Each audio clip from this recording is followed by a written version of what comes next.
Have you ever stopped and wondered why places have the names they do? Some names sound powerful, some sound strange, and some hide stories most Americans have never been told. Today, we're uncovering the real stories behind the names of famous American places, and once you hear them, you'll never hear these names the same way again. Why is New York called New York? New York wasn't always New York.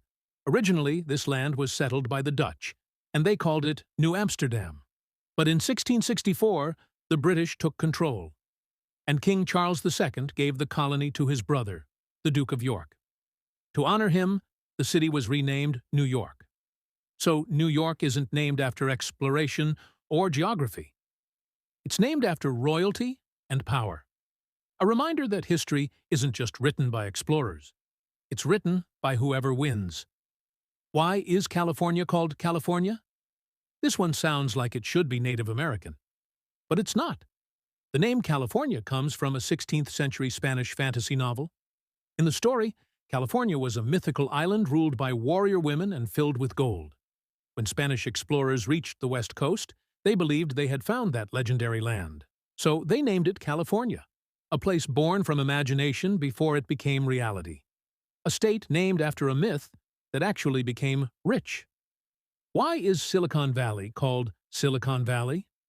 Silicon Valley isn't named after tech companies, it's named after sand.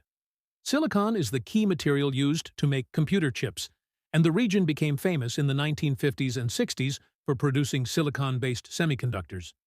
Back then, it was mostly farms and orchards.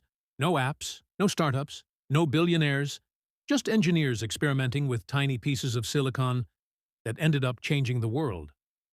Why is the White House called the White House? The White House wasn't always white.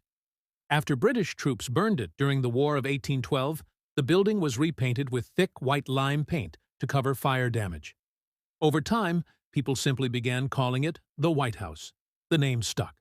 So the most powerful building in the world got its name not from symbolism, but from repair.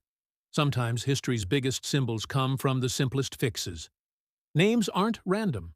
They carry power, imagination, mistakes, and myths. Behind every familiar word is a story waiting to be uncovered. If this surprised you, share this video, because the next name might be one you use every day.